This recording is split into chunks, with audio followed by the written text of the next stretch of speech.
Are you a diehard fan of LA Angels baseball and Anaheim Ducks hockey? Look no further than the Katella Chronicles, your one-stop shop Angels and Ducks YouTube channel. Join the main host, Dominick Lorenz, as he takes you on an exhilarating journey down Katella Avenue. So grab your jersey, grab your friends, and let's all dive into the thrilling world of LA Angels baseball and Anaheim Ducks hockey with the Katella Chronicles. Subscribe now and never miss a moment.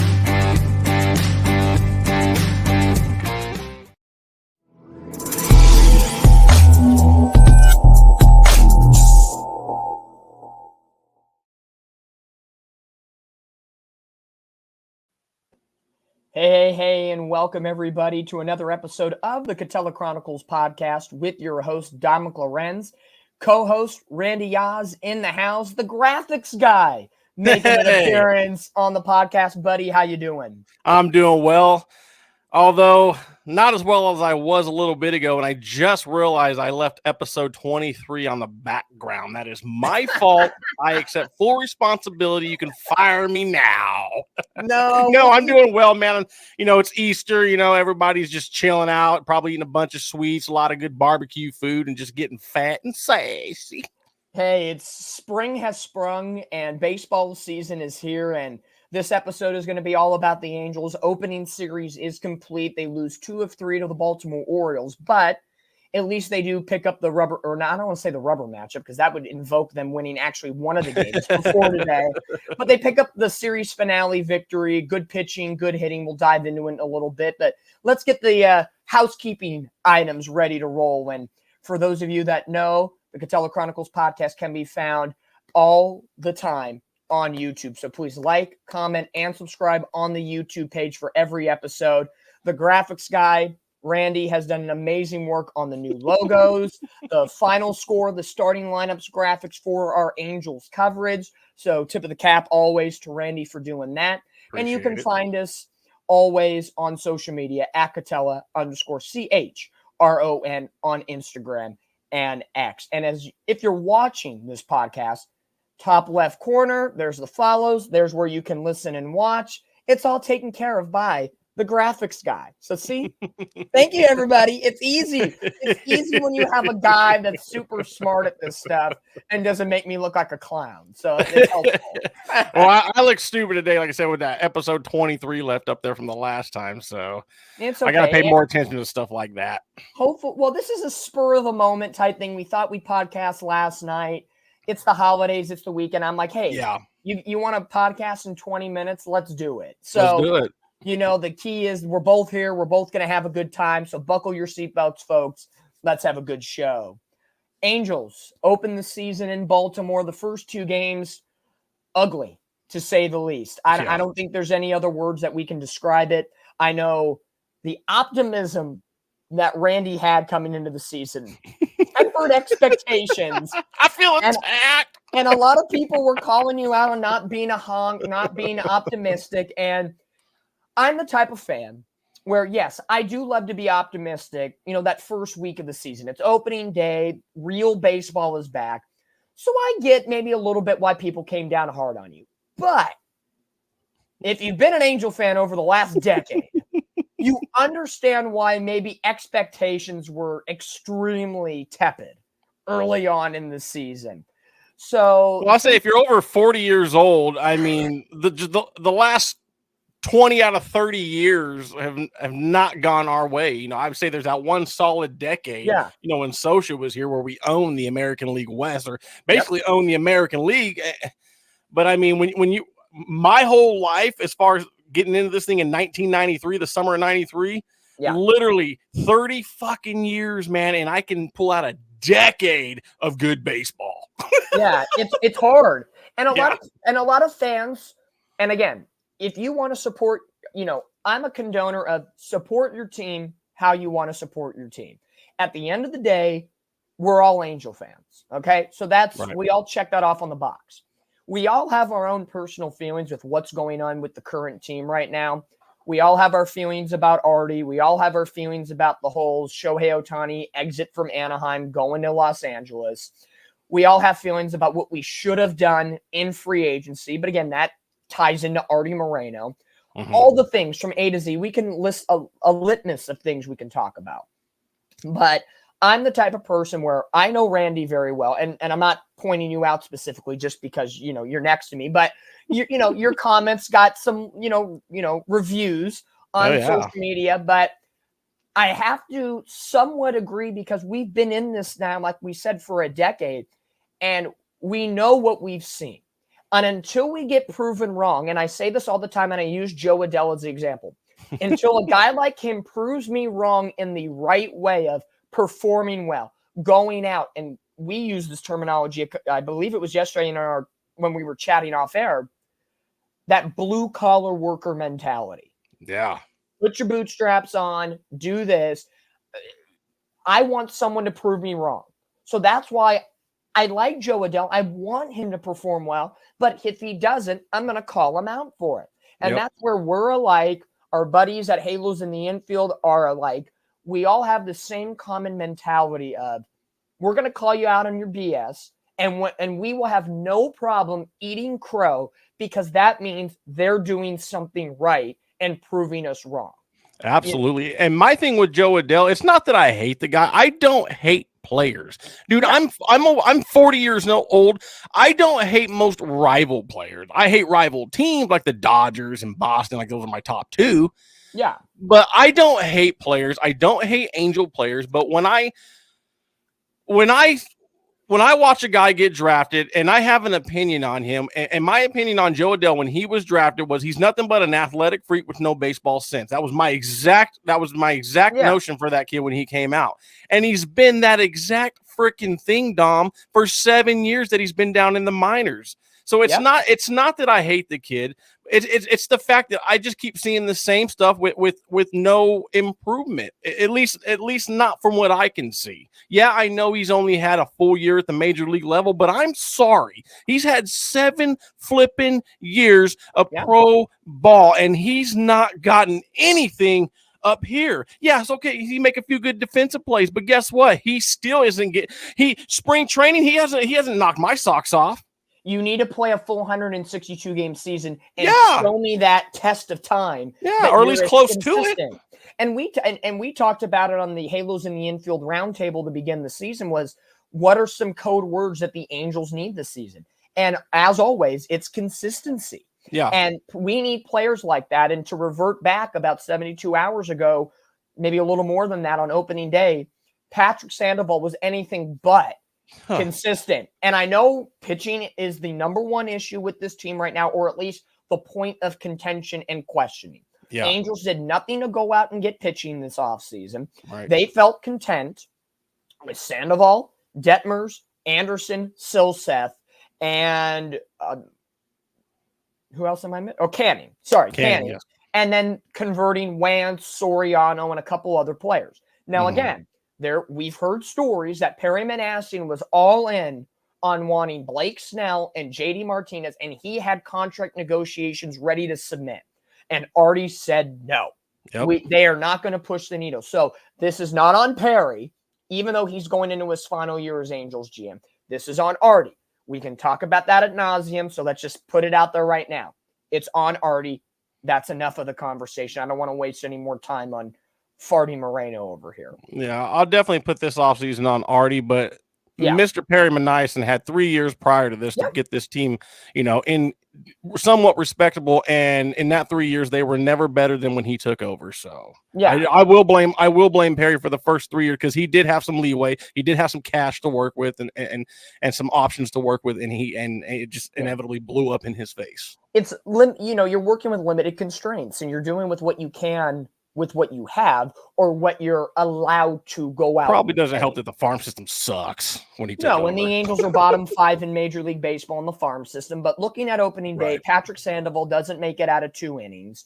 It takes him 4 or 5 batters to get the first out of the game. And this is after Mike Trout did Mike Trout blue-collar worker things and got the Angels the lead with the home run, the first home run of the regular season outside of the Dodger-Padres Korea series. Let's dive in. Patrick Sandoval. He got the nod for opening day. I think it's Ron Washington's ploy to gain some confidence, get him out there after a somewhat, if not mostly, crappy spring. Right. And he gets shelled. And I'm going to tip my cap and give due. Baltimore is a very good team. Yeah. To me, based on opening weekend, it should be them and the Yankees battling it out for the AL East. Oh, 100%. And Tampa Bay is always that wild card, but Boston didn't impress me. Toronto's not impressing me. Baltimore, they have been rebuilding for the last 3 or 4 years, and they got and jumped ahead last year. And a lot of people a couple years back thought their manager was going to be one and done. And I said, hold on a second.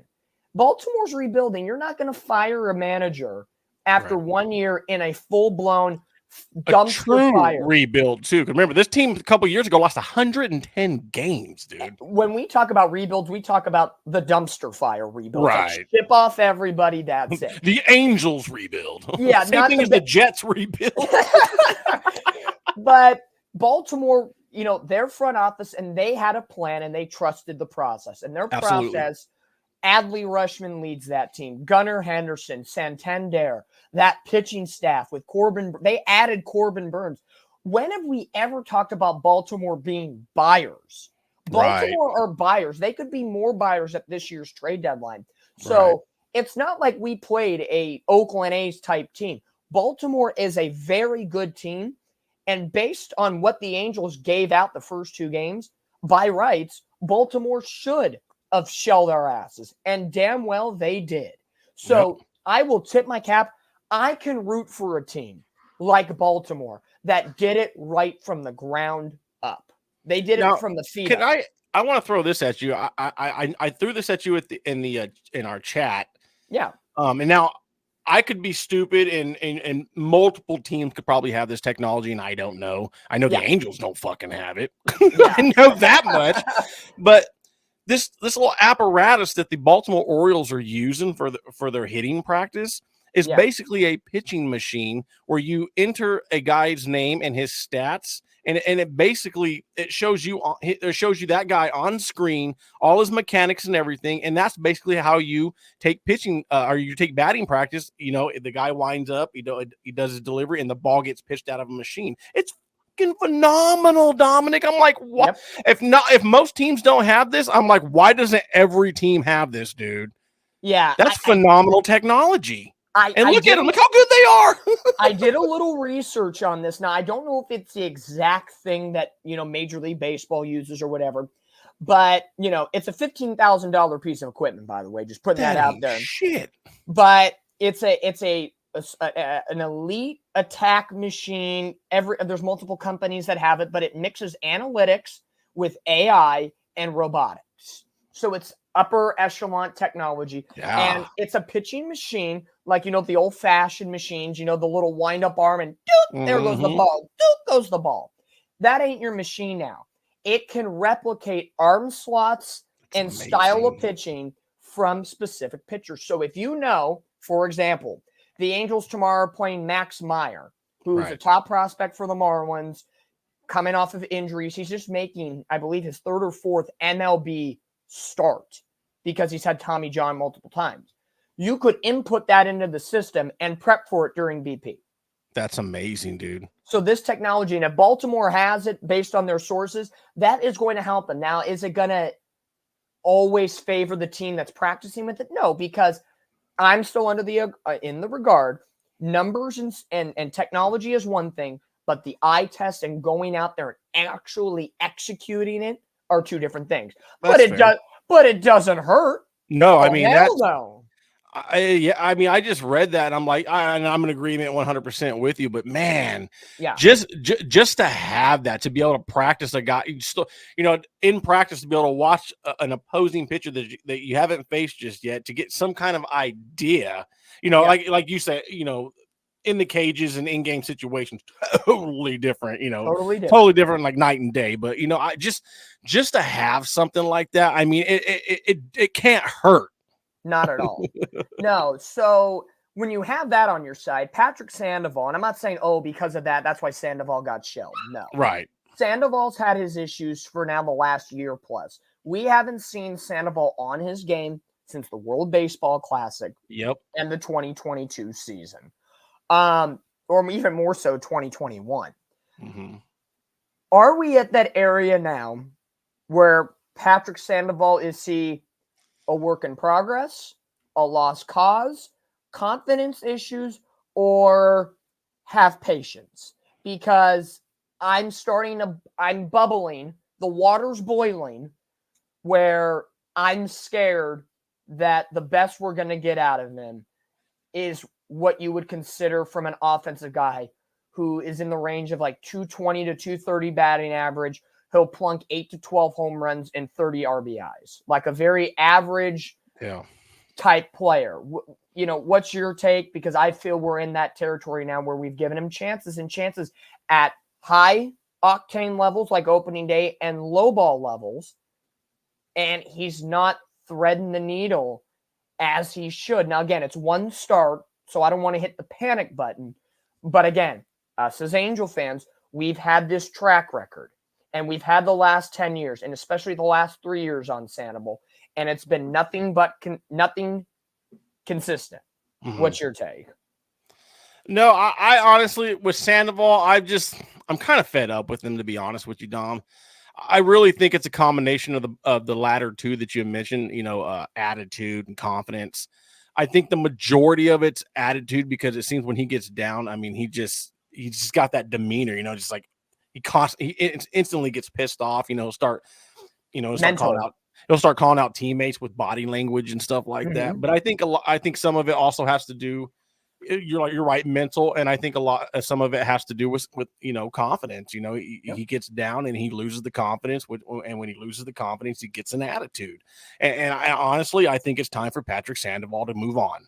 And I honestly think, and I'm going to say it right here, I've said it on Twitter, X, whatever, Instagram, I'll say it right now. This summer, along with Joe Adell, those two will not be Angels anymore. They're gone.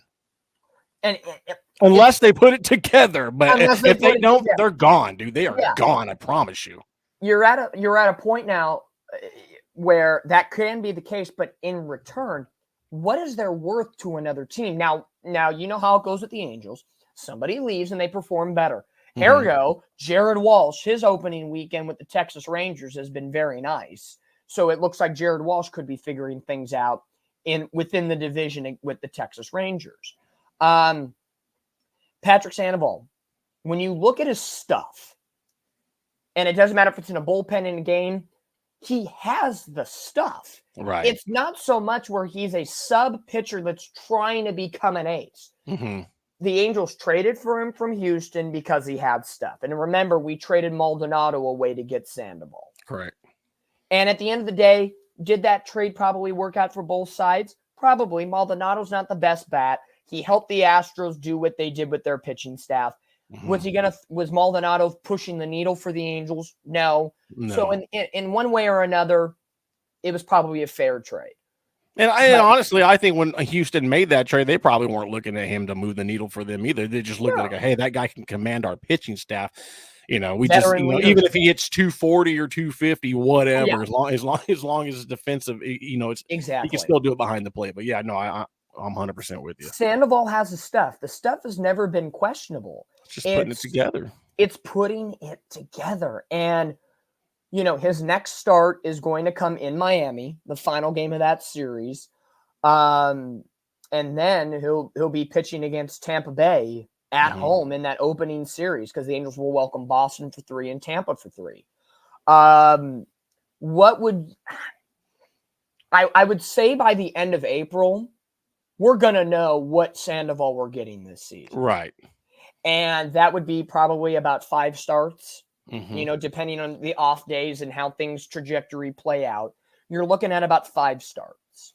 And most pitchers in a calendar season, if they're healthy all year long, 25 to 30 starts. Maybe more, maybe a little bit less, depending on the rotation days off. You're about a 50-year season done. I don't know. I'd have to do a deep dive on his contract situation. If he has options, do you send him to AAA to screw your head on straight? Because we've seen that before with Chase Silseth last year. He went down, came back up, fixed his secondary pitches, and he's been a revelation. Detmers, the year he had that no-no, He went down later in the year, came back, fixed the curveball, and he was a little bit better. So I don't know what the secret sauce is out in Salt Lake, but maybe that might be something for Patrick Sandoval if the next 2 or 3 starts, because we know from manager Ron Washington, I don't want to say the leashes are short, but he is not afraid to call out somebody. Look what he did today with Jose Soriano. Mm-hmm. Soriano was in a jam in the 7th inning. He went out there and told him, "You're the guy, go do it." He wasn't cussing him out, but he was giving him that healthy pep talk, and he trusted him. And Soriano went out and got 3 dynamic innings out the end of the day and saved the bullpen that had been taxed the first 2 games of the season. So there's that combination of, here's one of a checkpoint for manager Ron Washington. How are you going to handle one of your 5 pitchers starting the season potentially nosediving into the water like the Titanic here? Right. And honestly, I wouldn't even let it go 3 starts. And I know it's only his 2nd start in April, but his next start is an important start, because we're gonna find out if old Sandy can bounce back from what he did last week or this past week. So yeah, if he stinks it up again, I'm sorry about the dogs barking in the back. This mic picks up everything, and they're being assholes. They have been all week. They're you know what we're gonna say? They're agreeing with us. They're the crowd in the background agreeing. But no, I'm saying if he can't figure it out and bounce back this past week, and if he's got options, you do it then, because he needs to get right. Because like I said, if he cannot get this corrected, he will not be here after the trade deadline. And you might not get nothing. You might not get much for him, but he won't be here. And you're going to play a Miami Marlins team who just got swept by the Pittsburgh Pirates here in opening weekend. So they're going to be coming into this series 0-4 while the Angels are 1-2. The Marlins hitting the ball, they've done an okay job. Their pitching has given up, 6 or more runs in every game. Right. So it seems like 2 very similar teams. The Angels offense hasn't really caught fire yet, and the pitching not great up until today with Reid Detmers. So with Sandoval, maybe that game against Miami, I think the Angels would probably give him 1 home start. But after that game against Tampa Bay, and Tampa Bay, always is a sneaky good team, you're going to really have to put his chart out there and say, okay, what are we going to do with you? Because if you get shelled like this in every game, if he can't make it out of the 5th inning in the next 2 games, are we having this conversation of, is he Jose Suarez 2.0? Where you now the length, now it's not the confidence that's the problem. It's he's not able to go deep in a game anymore. Right. We were always and worried that's about, a problem. That's a problem. And we were always worried about Sandoval walks too many guys. That's how this started. And then it became a confidence issue. Now it's becoming, I can't get out of the 3rd or 4th inning now without pitch count troubles. Yep. So Sandoval's got work to do. I'm boiling. I'm not panicking, but we're boiling because this is a carryover from last year. Right. The bullpen had to do damage control on opening day. What are you going to do at that point? You're kind of put behind the 8 ball. Look at a guy like Canning, brother. He did what he needed to do. He went deep into the game. He went 6 innings, and the bullpen let him down. And he ends up getting charged with 5 runs in that game because the first 2 base runners in the 6th inning were his property. Right. So, but with him on the mound, he gave up 3 runs. Right. Okay. And the Angels with inherited runners, the bullpen always finds a way to give up runs. But Saturday's game against Baltimore, we were talking a lot through that game. After 3 innings, it easily should have been 7-0 Baltimore. Right. Canning was able to wiggle out of some gems. It wasn't pretty, but he gritted out those games. And sometimes you're going to grit out those games for the better, and sometimes you're going to be for the worse on the negative side of things. Especially like a team when you play a team like Baltimore. Exactly. So if you can grit out a game where you only gave up 3 to 5 runs because the bullpen gave up the last 2, you're hoping your offense can pick you up a little bit. Well, the Angels offense and that starter Rodriguez for Baltimore, he was nasty. That change piece was nasty. Yeah. And the only run of that game was really Taylor Ward's solo blast. Yeah. And without that, Reid probably doesn't even get the W. No. Who knows? Who knows? So, Canning, I'll rephrase it back. Sandoval was an F. That was an F performance. Big time F. Canning, tough luck, the grit of it all, I gave him a B-. First inning didn't look good. I was worried that this was going down the road of Sandoval, but he gritted it out, and I'll give him props for that. Reid Detmers today, that curve piece worked, and when that curve piece works, that's where he's deadly. Yes. He's not going to blow you by like Soriano was with 100-plus velocity. It's effectiveness. So for me, A- work from Reid Detmers today. So over the three starters today, and Detmers, he did his calling card, 7 punchies in 5 innings. So good work from Reid Detmers to get himself into a winning situation. The offense did enough early on to put Baltimore behind the 8 ball and gave confidence to your pitcher so he doesn't have to feel like the world is on his shoulders. Right. And that's the thing with this team, dude. This isn't a starting rotation that's going to blow past you, blow you by, wow you with crazy stuff. This is a rotation that if this team is going to be any kind of respectable, these starting 5, and I know not so much Anderson. I'm not a big fan of Anderson, but at least he can eat up innings. That's what exactly this rotation needs to do. They need to go deep into games. I'm talking 5, 6. If you got a night where you can go 7, please give it to me. But you need to keep this team in the game as much as possible.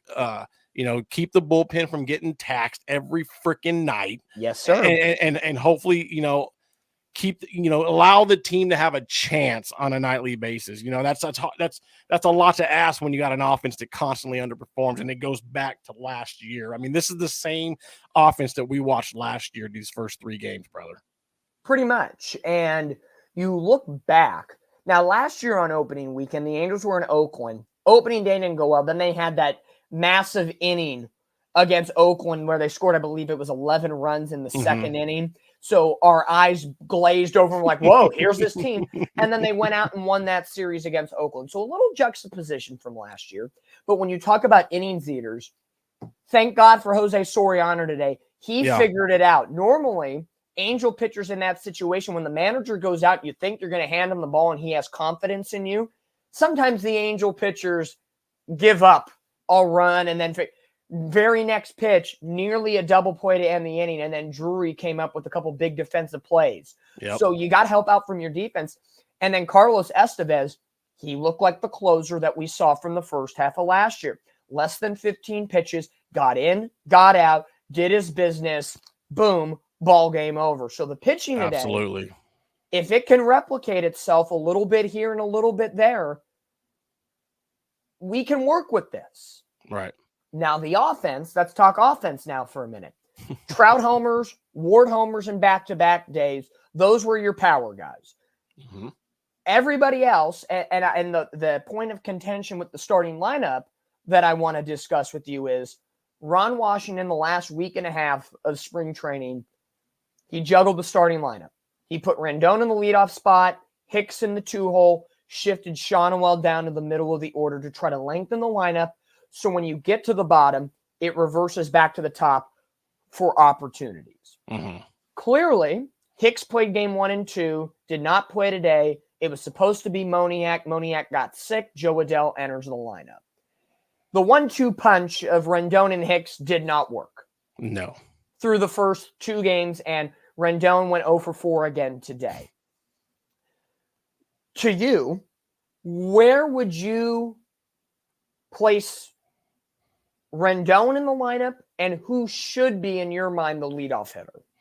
Oh, Shanwell should be the leadoff hitter. I mean, what 31, 32 games now he's reached base? 32 games now. 32. Yeah. Put the guy that constantly gets on base should be your leadoff hitter. Rendon, you can stick him down at like 7 or 8 or bench him. I don't really give a shit at this point, dude.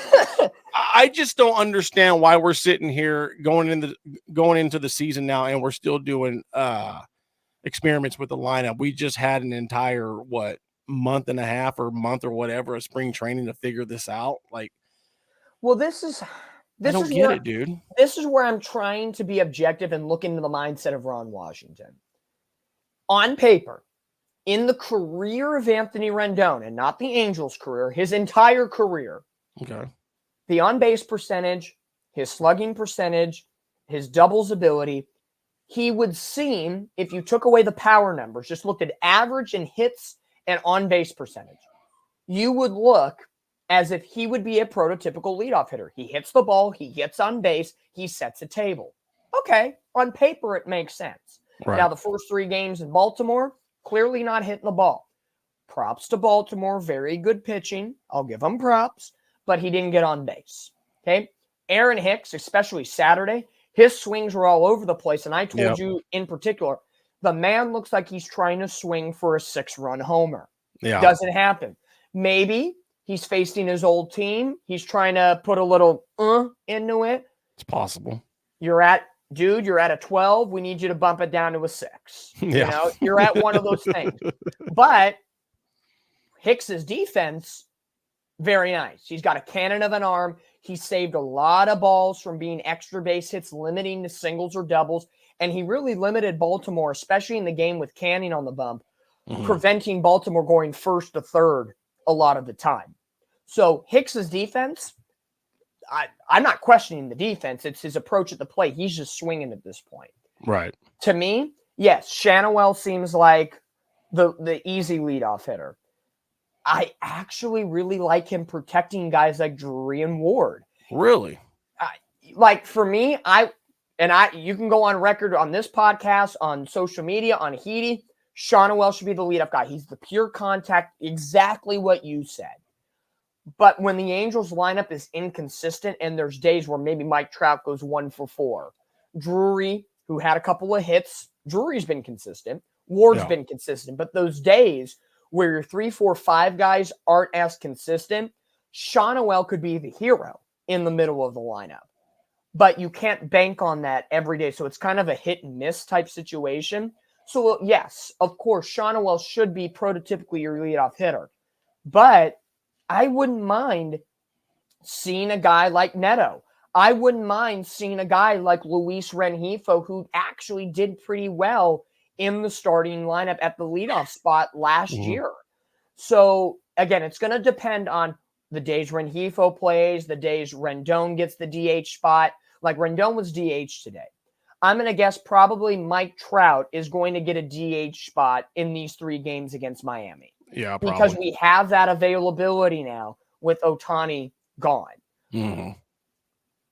Maybe Rengifo is your leadoff guy. Moniak, I could see in the leadoff spot when he's not, I guess, throwing up or having the flu or whatever he's sick with against right-handed pitchers, pardon me. So I think it could be a little bit of a juggling act depending on that day. So I will say prototypically, any given day of the week, yes, Sandoval should be it. No doubt about it. But I wouldn't mind giving Moniak Rengifo a chance over Rendon right now. Maybe you put, I would say tomorrow, if you took the guys from today's lineup, and I'll switch Moniak for Adele because Moniak was supposed to be in the lineup today. I would put Rengifo in the 1. Keep, actually, you know what? I take that back.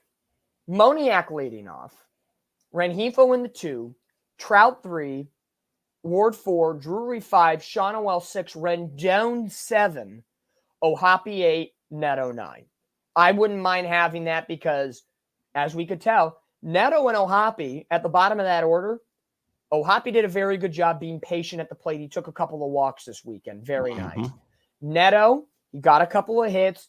He played that situational baseball. Opening day, got a ground ball, fielder's choice. He put the ball in play, garnered the Angels a couple of runs. You want that at the bottom of your order. So maybe that's the secret remedy out of the day. Who knows? But I just don't think Rendon Hicks 1-2. It was working in spring, but as we all know, spring does not always transfer into the regular season. Absolutely. 100%.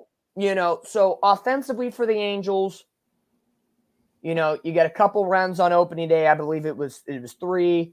You got 3 on the next night and 4 today. So they're averaging right now about 3.5 runs a game. Not great. And today, after the first 2 innings, they really didn't get a hit till later in the game. I believe it was the 7th or 8th when Drury got a base hit. So they kind of went into a dry spell. Yep. So hopefully going into a 3-game series against the Miami Marlins, where the Marlins pitching staff gave up a lot of runs to the Pittsburgh Pirates in 4 games. Again, Miami got swept by Pittsburgh. This should be a series on paper where the Angels should take 2 out of 3. Right. But Meyer is a dominant pitcher, even though he's coming off of injury. He's got a lot in his arsenal, and he was a quality top prospect. Their second pitcher, Jesus Lazaro, we saw him last year and the year prior. He diced us up pretty good. I saw him in the Cal League when I was working in the Cal League for the Padres organization. He'll dice you up. He can get 10 punchies in a blink of an eye. Wow. So the Angels got to be ready for some good quality at bats. Absolutely. I will say this before we go on to the next part. What I really liked about Ron Washington. Yeah. 2 games into the season, this wouldn't have happened under a Joe Madden or a Phil Nevin or even a Brad Asmus or whatever the hell his name was. Yeah. But immediately after being shellacked the first 2 games, Ron Washington calls a team-only meeting behind closed doors. I fucking love that. I endorse it 100%. I told you immediately. I posted it online. Damn right. And people were like, what's there to talk about? They got shelled. Move on. It's like, exactly. Get shelled, move on. It's still early in the year. You don't win the season 2 games into the year. Mm-hmm. You know, if this was September, okay, maybe a little too late. But you're telling the guys, forget about it. You got shelled. That's a good team over there. Yeah. Get right on pace. Refocus. We got to be doers, not sayers.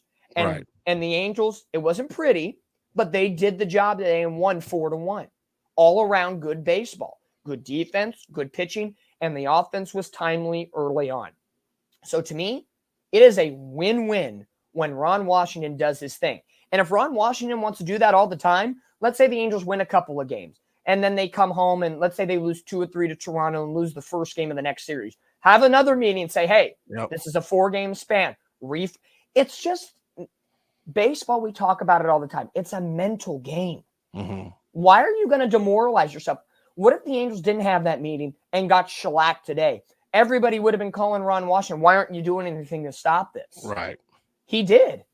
And good for him to step up and do what he has to do as a manager. Have the brass cojones and balls to take your job seriously and tell the players and call them out. Yep. And it wasn't, it was a closed-door meeting. We don't know what happened. I doubt he was throwing shit and that's not Ron players Washington. No, that's not Ron Washington. He can get his point across, being calm, cool, collected, and talking to you, but at the same time, he means what the fuck he's talking about, and he means business. He is a motivational speaker, big time, and he will get to it. And boy, the Angels media department, when they posted that 3-minute video going into opening day, and it was the players talk about one word that describes the season, and you're getting all the behind the scenes of Ron Washington being a speaker and talking about his theories and methods. I'm juiced up. That's where my honkism comes out. It's opening day, new manager. He's got a good lease on life, and he wants to get down to the brass tacks and technique. Anthony Rendon, 3 consecutive days. He didn't hit. He was out doing defensive work each of the 3 days. You think Anthony Rendon last year, when healthy on a Sunday day game, was out there taking reps? Hell no. Phil Nevin wasn't out there playing a little pepper with him. No. So I will give props to players like that. This is old school managing right here, brother. We can give Rendon shit as much as we want for being not worth the money we're paying him. Oh, yeah. But over the last 72-hour, 4-day period, he went out there and he put in the work before. Yes, it didn't translate to the game, but I can give credit where credit is due, even to players I do not like. For example, I am not a big LeBron James fan, but if he goes out after having a game where he shot 8 for 20 free throws and he sucked and it costed the Lakers the game, and he goes out and shoots 100 free throws and gets his stuff right, I'll give the man credit on that element. Mm-hmm. So I will give Anthony Rendon credit. In the grand scheme of things, he's still not great in the eyes of me or in the eyes of you or Angel fans, but he did the right things to show it's early on in the year. I do have to be somewhat of a leader getting paid this amount of money, you know? So overall thoughts with this Baltimore Orioles series, could it have been better? Yes. Could it have been worse? Yes. Oh, yeah. I think you take this. I think there were some positives, and there were definitely some things where, again, the water's tepid. It's a little boiling, but I think we can agree. Our hopes are low, but we're not hitting the panic button.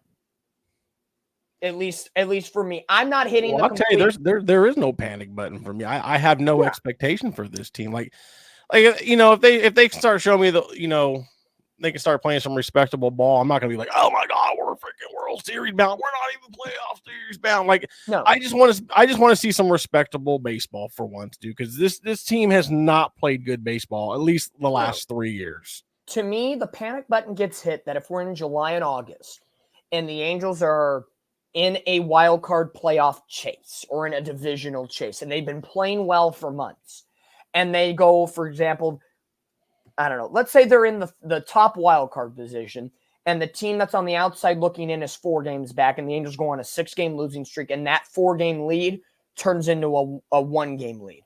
Mm-hmm. Okay, trade deadline's coming up. Do I want to hit the panic button a little bit and ride the ship off in the right direction? Hell yeah. But right now, 3 games into the year, even with the best team in baseball and the worst team in baseball, do you think the Houston Astros are hitting the panic button after getting swept by the Yankees? No. No. No. Yeah. They played in close games. So I'm not pressing the panic button yet. I think the Angels have a lot to go with right now for Ron Washington to work his magic and be a coach. Taylor Ward impressed me this weekend. Mike Trout did some good things. Brandon Drury.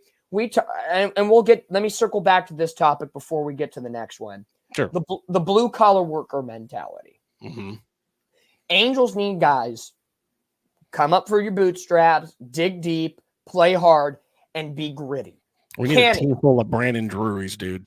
Drury was gritty. Trout, I always put him in the gritty mentality. He's had the resume to do it. Mm-hmm. Neto, Hoppy, Ward when he's healthy is gritty in my opinion. Okay? Mm-hmm. It's not his fault he finds the one little chunk of cement in right field and then gets a 94-mile-an-hour Alek Manoah fastball to the sinus nose bridge. Okay? Can't prevent those. Those, to me, are your 5 legit guys, everyday starters, that are gritty. In the rotation, it's Canning and Silseth, and it would be Detmers if he pitches like this consistently. Out of the bullpen, Matt Moore is that guy. And the rest of the bullpen, I got to see more of right now. You know? So right there, the Angels have about 8 to 10 gritty guys on this team.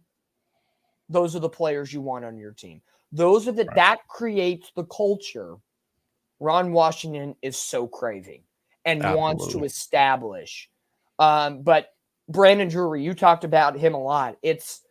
He was a guy, didn't have that great of a career, resurrected it a little bit in Cincinnati, clearly resurrected and put himself back on the map in San Diego. Right. And he's been consistent. He was the heartbeat of the middle of the order last year, even when times were shitty. Yep. So, and defensively, he's a utility guy. Right. And he's playing second base, and he's playing a pretty damn good second base, if you ask me. Absolutely. No, but I do want to circle back to where you talked about hitting the panic button. and to be honest with you, brother, I don't know if you'll actually get a chance to hit that panic button because, dude, look at this schedule from May 17th all the way to June 22nd. I'll take a look at it. Check this out. Texas, Houston, Cleveland, Yankees, Seattle, Padres, Houston, Arizona, Giants, Milwaukee, Dodgers. Dude, that month right there can sink the Angels real fast. Yeah. And to put the schedule into perspective, the Angels don't play their first divisional matchup until that series against Houston, May 20th. I'm sorry, that series, Texas and Houston. Right. Texas, May 17th to Texas May 22nd. They always do that to us, don't they? Travel purposes, you're going to see that a lot now with a lot of teams doing the two-step or staying on the West Coast or East Coast. Angels don't play a divisional game until the middle of May. That's insane. Right. So you got to win these games in April right now, right? Yeah. You got to create a buffer or a safe landing space. Let's say the Angels shit the bed and lose 4 of 6 on that road trip.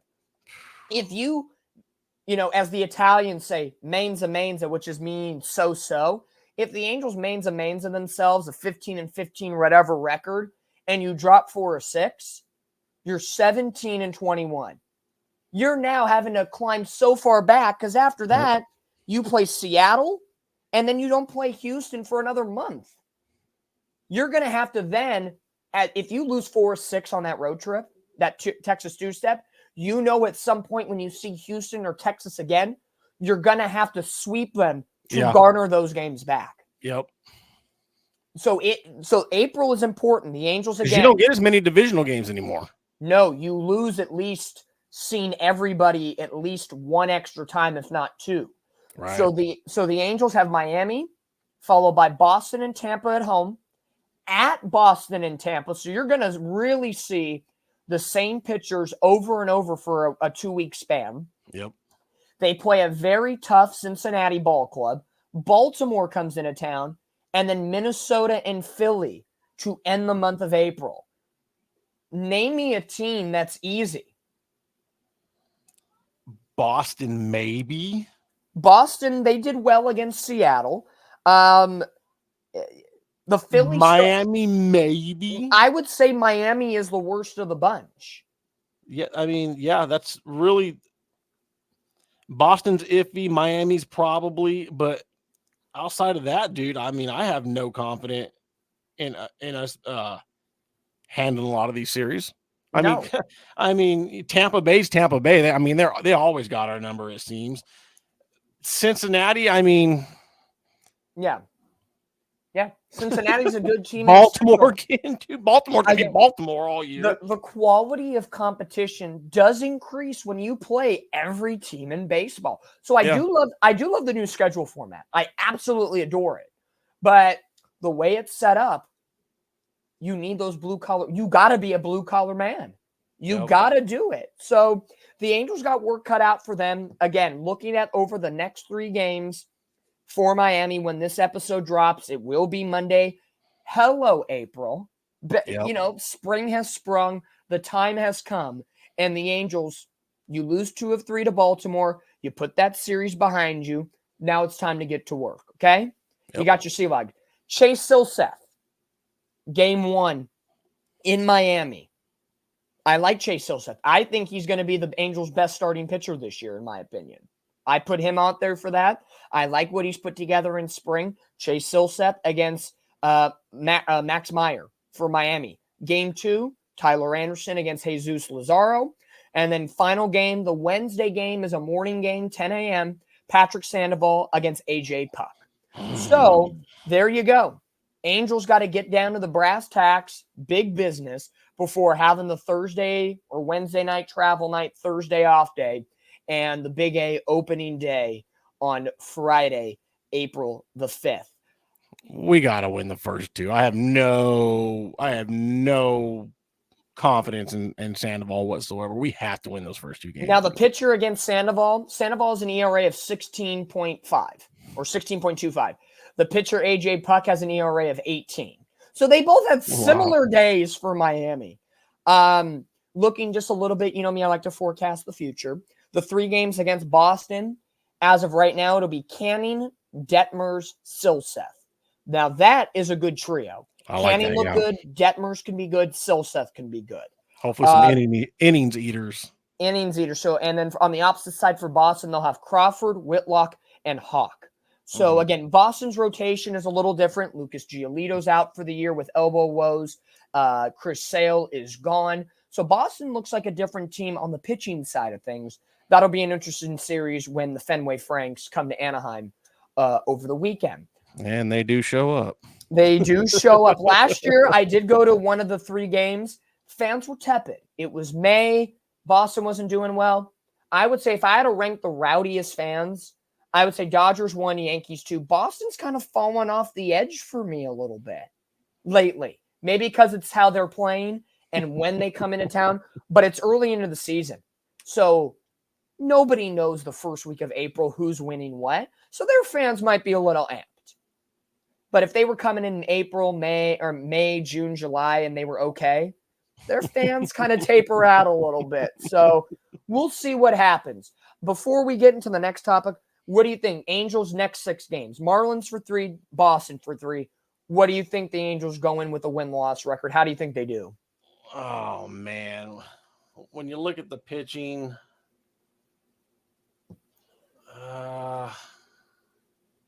I know it's early on in the year, so it's hard I'll to make. say 3-3. The good old Angel 3-3 500 record. Yeah. Now Boston, they split a 4-game set against the Seattle Mariners.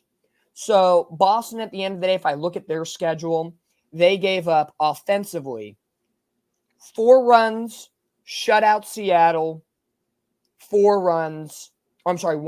So 5, 4 makes 9. They gave up 10 runs in 4 games. So their pitching did fine. Above average, I would say, for an opening week. Sure. I would say, to me, Miami comes in 0-4. You damn well better win 2 of 3. Yeah. And I don't know what they're down. I don't know what Meyer's going to do. They'll probably have him on a short leash coming off of TJ. So I would expect no more than 5 innings. Get to that bullpen early. Maybe get him on a funk start. Luzardo is a good pitcher. You got to attack AJ Puck. So Sandoval, just to keep things alive, you got to give us 5 innings and give up no more than 3 runs. 3 has to be your 4 limit. At least, and no more than 3 runs. You got to do it. So if the Angels could somehow come out of this week and we wake up or go to bed Sunday night, the 7th, winning 4 of 6, I would be pleasantly surprised. 4 of 6, I don't want to say I'm throwing a party, but 4 of 6, and especially with Canning, Detmers, Silseth in those 3 games against Boston, you would hope 4 of 6 should be plausible. That would put the Angels at a good old 5-4 record coming out of the first 9 games of the year. I'd take that. I temper expectations. Final thoughts going into this episode here on the Katella Chronicles podcast. I can't believe it's been over 50 minutes already. Wow. Good to have Randy Yaws here, the graphics guy, Appreciate the brains behind Katella Chronicles, the newest edition. The graphics look great. The Angels starting lineup that we put together, the final score graphics, the little Easter graphic that Randy made. Everything graphic-wise from now moving forward, I know I'll dabble a little bit here and there, is 100% created by Mr. Randy Yaws. So tip the cap, round of applause to you, my friend. Everything looks phenomenal. I know we have a couple new or alternative Katella Chronicles logos that you created with something that maybe looks like this. I've been waiting to reveal it. I've had it. Things have gotten crazy, so I haven't had a chance to put it out there, but I'm saving it for a really good time. Okay. And it's going to happen in the month of April. I will say that because I want to do it now rather than later. I don't want to wait till September and be like, oh, I forgot I had this, because that's not good. I don't think I let you. No, but sometime in April, be on the lookout for it. You're still going to get the beautiful duck head baseball look, but there's going to be a nice little tweak to it. You know, the Angels, just like the Anaheim Ducks, they have the home jersey, the road jersey, and that sexy little alternative special jersey, just like Randy put it up for us. So looking forward to revealing that. I'm really looking forward to it. Absolutely. Last thing I wanted to get to, because I got into, I don't want to say heated battles on social media, but I put my voice out there. Yes, you did. In regards to media representation of the Angels. Mm-hmm. And I would say, I'm going to tell Randy this as a behind the scenes thing. This is the part of the show I want to cut, copy, and post to preview the show, because I'm hot about this. Okay. And I'm going to call people out. I don't care. Fuck them. I am sick and tired of Sam Blum and Erica Weston. The lack of reporting, or maybe not lack of reporting, The lack of quality control is obnoxious. And I'm somebody who's in the media, not for the Angels. I do high school baseball, and I actually had to get on a beat writer from the Los Angeles Times today who incorrectly wrote about the Huntington Beach Oilers baseball team. Hello, everybody from Huntington Beach. Hi, if you're following. Who incorrectly identified players. So I outed him on social media, and he tries to respond to me publicly saying, well, if you just DM'd me, that would have been better, but thank you. It's like, so you wanted to be DM'd, but you publicly recommented and tried to reprimand me. Heck no. That's not how it works. If I mess up, call me out on it.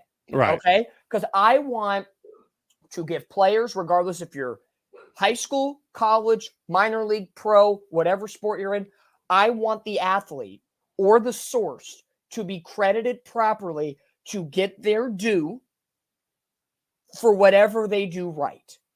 That is the justifiable, honest to God, hand on the Bible. That's what I got into journalism for, to do the right things. And to me, the attention to the negative, the Angels have a lot of negatives, right? You know, the Angels have a lot of negatives, right, Randy? Sure do. Like, absolutely. There's a lot you could go off on. But, and I say it too, and it's not just Artie Moreno, there's a trickle-down effect. The amount of sarcastic, petty tones that come from Sam Blum is obnoxious. I'm sorry. And Weston, too. She's a bitch. You know, can you ask a couple of questions sometimes that can be a little jarring to get to the meat of the story? Of course. Sure. But when it's constantly, and what bothers me the most is when the media asks a question, they never listen to a response because the very next question, the person answered it. Ron Washington answers questions thoroughly. You have to go to him and be prepared and do your homework. This isn't Phil Philosophy Nevin where you can glaze over and get whatever you want. Right. As the young kids call it, Ron Washington will bring receipts. He will do his homework. And for Sam Blum to casually say, oh, well, those errors in the second. What errors? Well, you know, the couple of them that kind of outland the inning. You mean, what game are you watching? Well, the Rendon one. You couldn't have said Rendon's error from the beginning and pinpointed it from the start. And then Erica Weston, Saturday in the pregame show, talks about why the Angels had a team workout on the off day. Why should these players have an off day? I want to keep their blood pumping, keep their attention to the game. What was the meaning of it? The meaning is to keep the blood pumping and to do your job. Why do you deserve a relaxing vacation day one day into the season? Good for Ron Washington to get those boys working. I feel like that's journalism 101 now. It's like, hey, well, ask one question, and to make yourself smarter, ask the same question, but in a different way. Two examples. Last or early this year. It's like the equivalent of fucking doing double space, double type on your fucking page report or whatever. Remember when the reporter told the Tampa Bay Buccaneers coach when we were doing the One Jets pod promo? Oh, my God. Promo Randy's football podcast for the New York Jets, the One Jets pod. Go follow them on all social That One media Jets sites. pod, One JP on YouTube. Check us out. When Tampa Bay played the Detroit Lions in the divisional round, and the reporter asked Tampa Bay Todd Bowles, what's it going to be like playing outdoor in Detroit? Detroit they've been playing in a dome for 50 years. Well, what she asked is, will the weather or the snow or whatever be a factor? And he just looked at her and goes, you do know they play indoors, right? Yeah. And you dumbass moment. To take it back even further, last year, remember that massive press conference when Ohtani's elbow and Perry Manassian after the game spoke to the media and say, we're shutting Ohtani down. He's only going to bat, yada, yada, yada. Yeah. And he, in his first statement, first couple sentences, I will not be going in depth on the injury. We only have an MRI. He literally told them. And the next 5 questions were, what more details can you give us? I know there's a job of a journalist to ask questions and get it and make sure that they're telling you the truth. But when the guy says in the statement, Perry Manassian, I will not be answering questions because I don't have details. Right. I have enough details to tell you that we're shutting him down, but I can't tell you how torn it is. I'm not a doctor. There's secondary MRIs that have to happen. Right. And they ask, can you go in depth with us how big of this tear is in his elbow? Yeah. No, I feel like that most reporters do that because, when I'm watching Bob Sala's press conferences, they do the same thing to him. He's like, hey, they'll ask him a question. He's like, well, this is all I know. We won't know anything definitively until, a couple days from now. And they'll continue asking him about like, hey, well, what do you know about? It's like, I don't know anything. I just told you the brunt of what I know is this. And then they get another one like, well, what do you say? I don't fucking know. What they do nowadays, this is media nowadays. They try to ask the same questions, press, to stir the narrative in the direction that they want, to get a reaction, to get clicks, and then you can pinpoint. And that's what Sam Blum does. He forces the narrative, claims it's reporting to get the clicks, and he is so... I've been 72 hours this has been inside of me, and I still haven't found the right word to describe him yet. And it's within his tone, definitely within the tone. It's not sarcastic. That's not the right word. It's not disdain, but we're getting closer. I will tell you when I get that word, and watch, as soon as we hit stop recording and finish the episode, I'm going to know it. But it just has that feeling of, it's almost like making a mockery. It's almost like he doesn't like his job. He's doing it, and I feel like he's just that guy in the media room that makes jokes with everybody else snickering, sits there, smokes the cigar, types his story, and goes home. And it just drops with disdain, and it's very casual fan, and it seems very on point with how Artie Moreno is as an owner. Right. But he is the one that will attack Artie Moreno for being Artie Moreno. So it's like, aren't you calling the kettle black? Because I feel you are the Artie Moreno of media sometimes. And everybody goes on like, keep pressing, Sam, you're doing great work. And I'm like, boy, oh boy. Like, I'm not trying to put myself up on a pedestal. Again, I have a communications journalism major. I've been in minor league baseball. I've done pro sports. I'm at the high school level, and I'm calling people out on the bluff. I don't care if you've been doing this for a day or 35 plus years. And if you've been doing it for a long time, you should know. And you should have no problem being called out just because you are upstanding.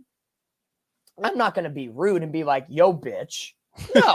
But I'm going to say, hey, there's a right way and a wrong way. This tells me you're not paying enough attention to detail to get the right facts. You're too casual when you're typing or when you're speaking.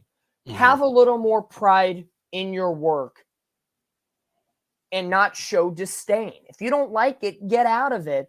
Or if you don't know as much detail, go to the source and confirm your data before going up to it. And I'm sorry for ranting. No, hey. But I don't know. You tell me, am I off base here? Or is this just, I don't know if it's maybe we're in year 2024 and I'm not trying to get political, but media has changed over the last 8 years. Oh, 100%. Since, a certain somebody has entered the political world, and media has changed. I was in the thick of college when that said person became the media landscape changed in 2016. Folks at home, I'm not going to say it, but you know what I'm alluding to.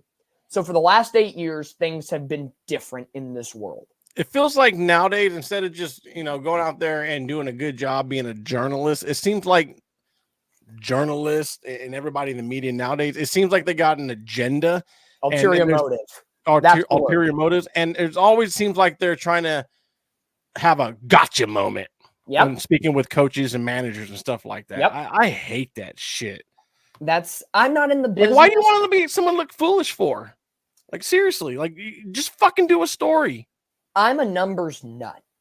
I love the numbers. I love diving in, especially when talking to coaches. I love diving into the psyche of what makes a coach tick. and what makes them do their job and why they align the lineup in a certain way. Not, why'd you put Anthony Rendon there and say it that way as if they know the right answer. Right. Why did you balance it this way? And are you looking to accomplish something out of this? You have to have open-ended questions to let them. And Ron Washington, to me, is a beat writer's dream.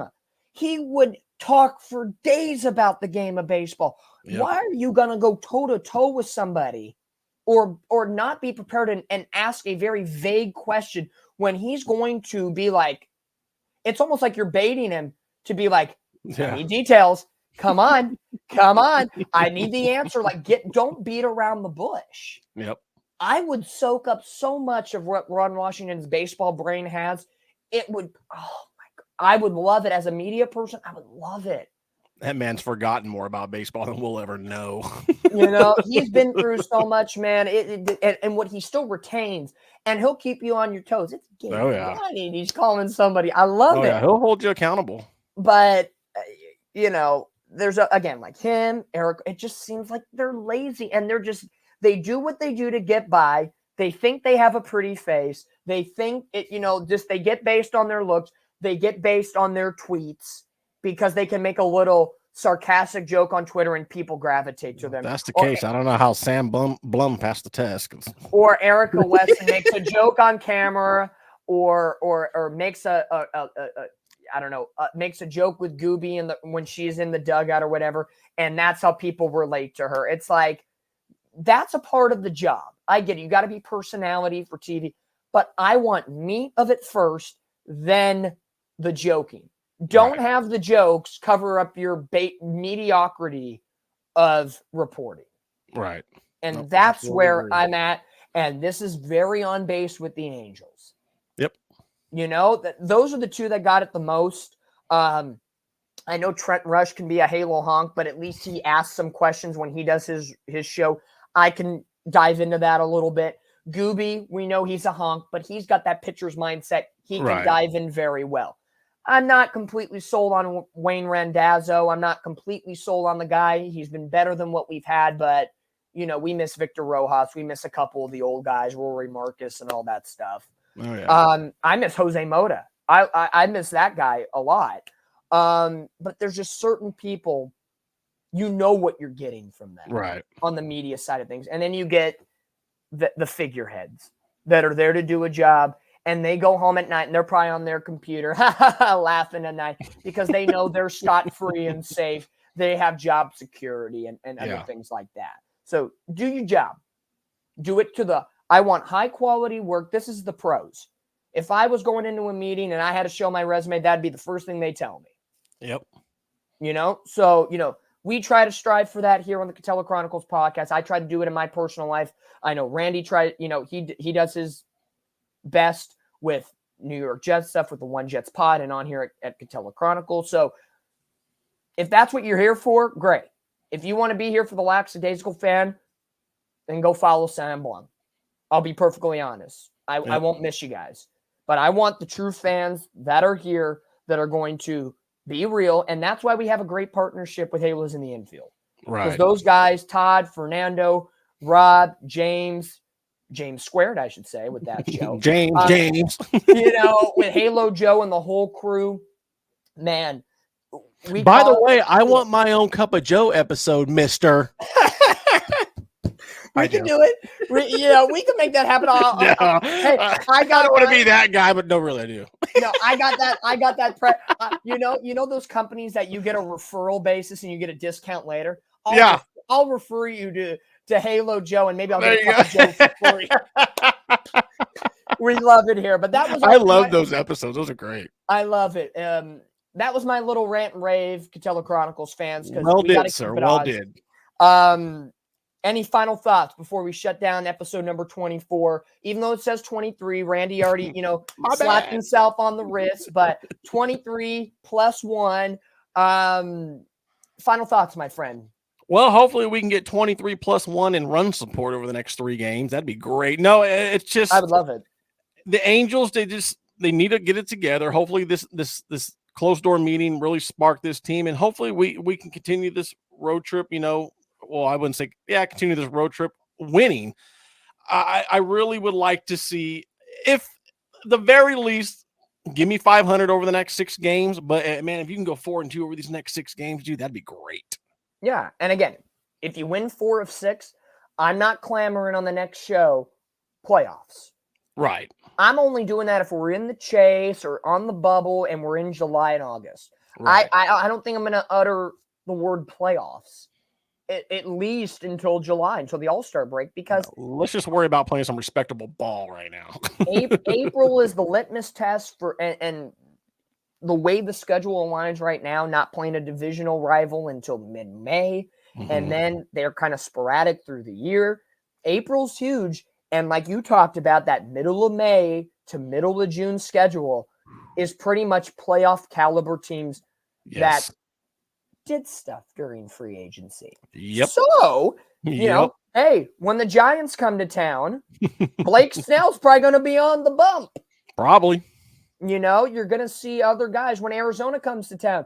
Jordan Montgomery's probably going to be there.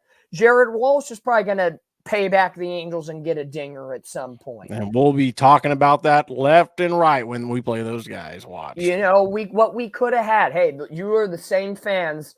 I love personally Jared Walsh. I wish he was still an Angel because he was always a good clubhouse guy. His defense, I don't think we ever said anything negative about his defense. It was the consistency of the bat. And of course, there's that word again, consistency. Yep. So consistency is the key here. Not just on this episode of the Katella Chronicles, but for the Angels, 1-2 to start the first 3 games of the year. They dropped the first series of the year to a very good, very respectable Baltimore Orioles team. We see them one more time in April. They're going to be in the thick of it for the playoff race in the American League. I know I said I wasn't going to say the word playoffs until July, and I just did, so I'm sorry, but it was in reference to Baltimore. Baltimore's a good team. What are you going to do? You got to tip your hat to the good teams, and hopefully the Angels learned a lot from this series, carry it over to Miami, and let's see what the Angels can do. 3 of 3, palatable. 4 of 6 would be great to come home and start the home portion of the schedule on a very, very good pace. But that'll wrap things up here on episode number 24 of the Katella Chronicles podcast, even though it says 23. It's fine. It's fine. It's fine. I'm not even going to worry at this point. Fans, you guys know what to do. Follow us at the top corner over here at Katella_CHRON. And you can watch the podcast on YouTube and follow us on any of those sites. That's where the audio portion gets dropped to. Katella Chronicles. Just type that into YouTube. Like, comment, subscribe. Do what you got to do. Follow the podcast. Yes, we're not those podcasts that are every Monday morning going on now. We have lives too. We got things we have to do. But when shit's got to get done, we're going to come on here and do the work. So absolutely. For myself, Randy, I appreciate you, man. Thank you for coming on. I appreciate you too, brother. Thank you for having me. Thank you for all the graphics that you do. Again, that man, he does the graphics here at Katella Chronicles. I chip in, but the creation of them is all that man. So I'm very happy. And if you see the new stuff on Halos in the infield, wow, that's me too.